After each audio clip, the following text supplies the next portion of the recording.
Hi, everybody. Our ongoing adventure in the Sefer of Orot Teshuvah, the lights of return, lights of repentance. So we had spoken about yesterday natural tshuva. So natural tshuva is a reference to the system of pain that we have to alert us that we need to grow. So the first system of pain is physical pain. We feel physical pain. You have a pain in your knee, pain in your neck. So that's an indication that something's got to change.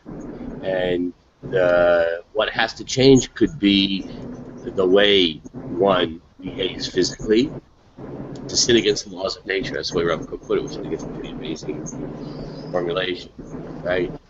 Exercise, proper eating, proper sleep, etc. Okay? Or it could be that we need to change the way we relate to our fellow human beings, or we need to change the way we relate to Hashem.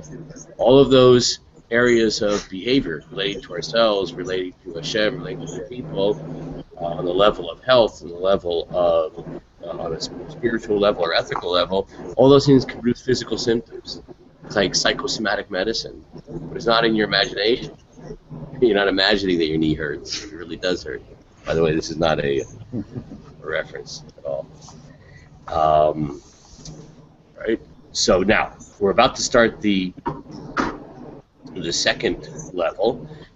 Just to emphasize one more point in our review, and that is that even though the implications of what we had said yesterday are very strong, and that is that in a certain sense it's still unpolitically correct, incorrect politically, whatever the term would be, because we're blaming the victim. Like, I'm a victim, right? I was like, a bug got me or whatever, and whose fault it is it? Your own, right? We're blaming the victim, but you call it whatever you want to. What Rav was saying based on Kabbalah, and of course that's the bad news. But the good news is that if we take responsibility, that means we can fix it, right? If it's our own fault, we can also fix it. Rabbi, what we can do with ourselves, but it is, Rabbi. Oh, very good point. Okay, very good point. The Gemara talks about this, right? The Gemara talks about this. It's not just like Kabbalah, like, oh, some weird thing, Kabbalah. This is standard meat and potatoes, Judaism, these ideas. And our good friend Levi over here is making a very good point that you don't go to somebody else and say, oh, your knee hurts. You obviously are a sinner, and this is the repercussion of sin. Right. We're not allowed to talk that way. Never. Yeah, so I'll show it to you.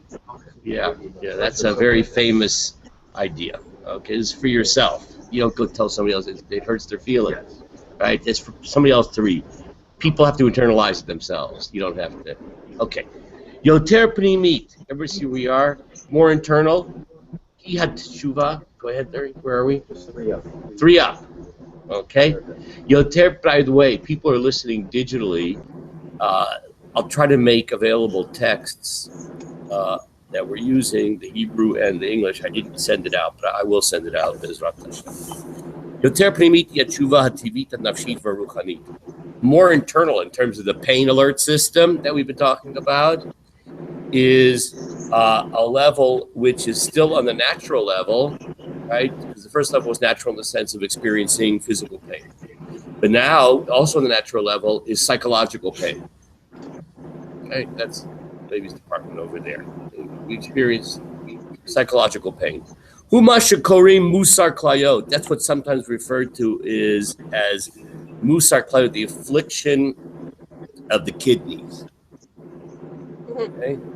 Now, that's also what we could call conscience. Like my conscience pains me, right? In modern Hebrew, which I think is just translation thing, is Yisurei Matzpun, right? One's conscience. Matzpun is your conscience. Yeah. It comes from the word hidden, safun. Yeah.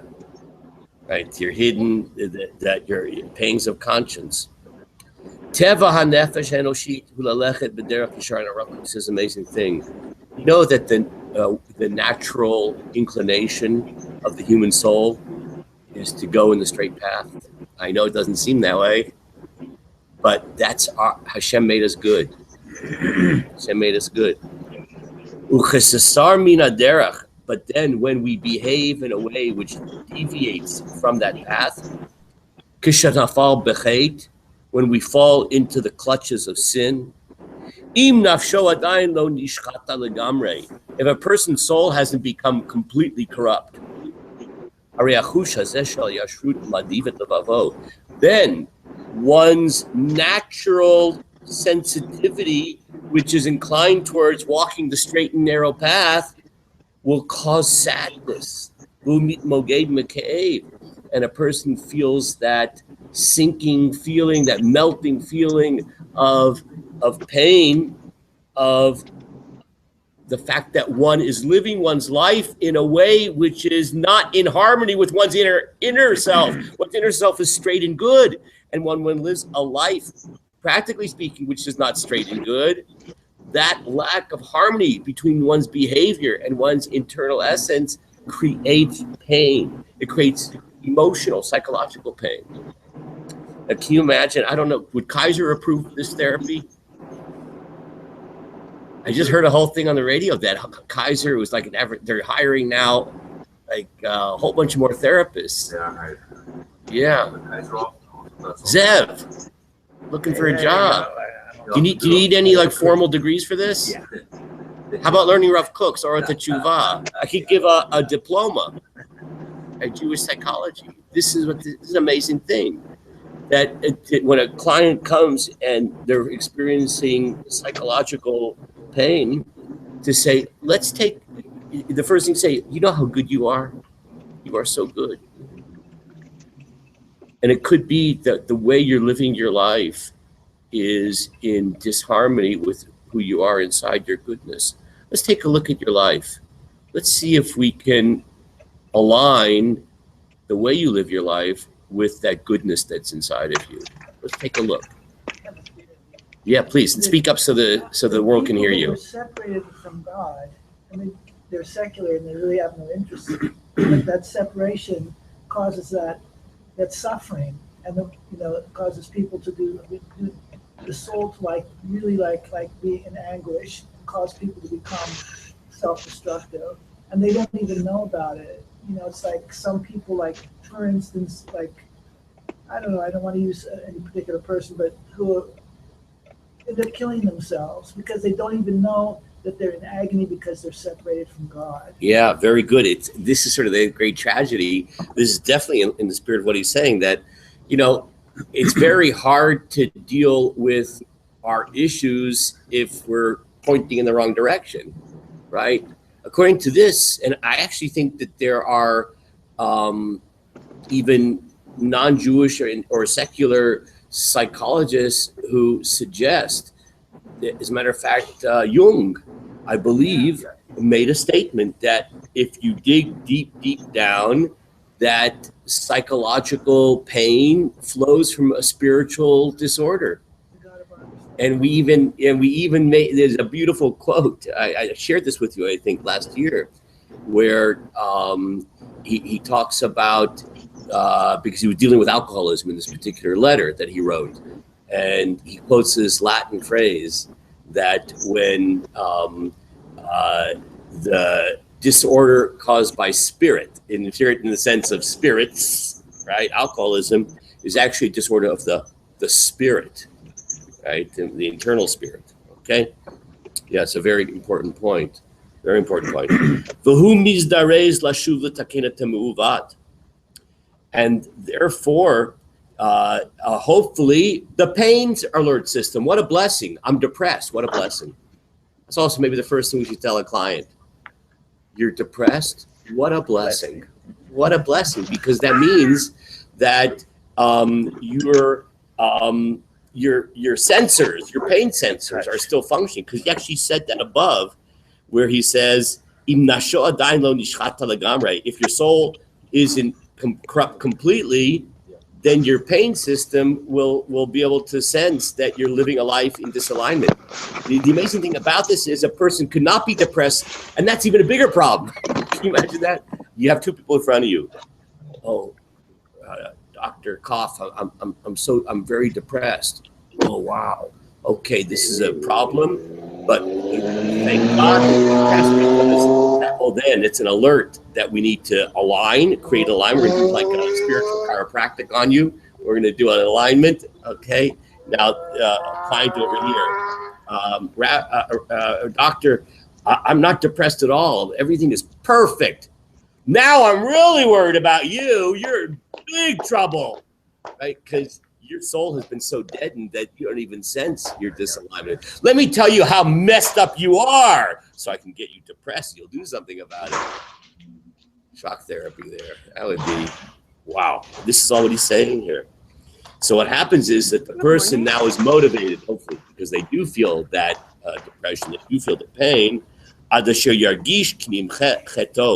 they can then straighten themselves out. They can correct the misalignment. That's exactly what the word means here in Hebrew. L'takena ta mu'uvat. Mu'uvat, to correct. Uvat means the misalignment. That's exactly what that Hebrew word means. So to straighten out the misalignment. And he also used that word that we are made yashar. What's the Hebrew word yashar mean? Straight. So we have to do that. It's like an interesting image, a kind of spiritual chiropractic alignment. Okay? And then what happens when one starts to move in the right path of spiritual alignment? You begin to feel that the sin is being wiped away. And one feels that relief.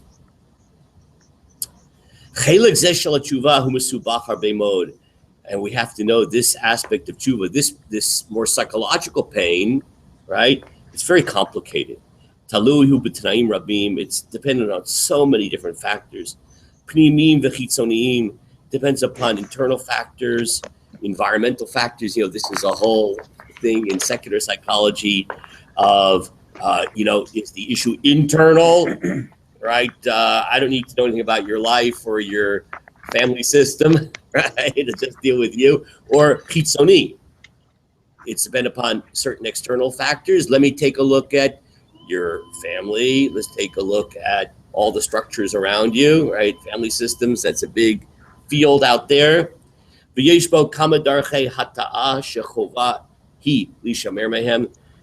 can easily go astray. Very, very careful. And boy, that very famous phrase that physicians are told, above all, do no harm. So this is not only true when it comes to physical medicine, but in the field of mental health, therapy can do a lot of harm if one is not careful. Mm-hmm. Is that true, Dr. Koff? Particularly with marital therapy. Yeah. We have a terrible success rate of that, except for right? Yeah, it's interesting. Lack of success is one thing, but actually causing damage is what he's suggesting. That the therapy can be damaged. Of course, we know this in medicine too. Sometimes physicians will prescribe the wrong medication or overprescribe medication. These are all, you made the problem worse, right? I'm going to tell you a true story. There's a well-known, one of actually the pioneers in therapy within the Jewish context. I'm not going to name his name, but he's very well known. I once heard from him a story. It's a frightening story. He once had a graduate student that he appointed to run a group therapy session. Some people feel actually group therapy is not just cheaper because you get a lot of people in the room at the same time, but some people feel because a lot of our problems deal with interactions, so having interactive context actually is a good therapeutic framework. So everybody in the room was married, but not to each other, right? and they all had problems, and it often was with marital issues. And as often happens when you have a context in which people are sharing, when people deal with these kinds of issues, and in a group therapy, you're sharing things that are very intimate, it creates a certain kind of chemistry and electricity in the room. And a man and a woman who were not married to each other, but were married to other people, there was starting to be a kind of electricity between them. And they went to the graduate student who was running the therapy session. And now the therapist who was in charge, the overall charge, he was a professor, a PhD. The guy who was actually running the session was a graduate student. You'll see that why this for in a second. So the couple, well, these two people, they're not a couple. They went to the guy running the session, the graduate student. We're getting uncomfortable. Like, we're starting to talk after class, and there's like something happening, and we're both married to other people. And so he said, you know what? I think you should hug each other, and kind of release the tension, and then you'll be able to like function more in a relaxed manner. So these two people thought, everybody's Orthodox in this group. They thought, this does not sound kosher. So they went to the professor who was like overseeing the whole thing, and he fired the guy. Was running the session. You're out of here. So he was not Orthodox, and obvious, but it doesn't even matter. You don't have to be Orthodox to realize what a stupid thing. So anyway, that's the point that Rav Kook is saying. When it comes to dealing with these very subtle, complicated issues, it's like in any kind of healing, whether it's physical or spiritual or psychological, there's a lot of power being invested in the healer, and he can do a lot of damage if one is not careful. Okay. Now there's now a third level. So the first level was physical pain. That's the alert system. The second level was psychological, emotional pain. Now there's a third level, and he calls emunit. Now what's that about? So the word emunit we would normally translate as faith-based. What word does he use there? What's the English? Where he says after the natural level comes emunit. What's the English translation? I'm just curious. Anybody have English in front of them? Anybody lost? Anybody found? Okay, whatever. So then we usually translate faith, emunah, right? What does that mean?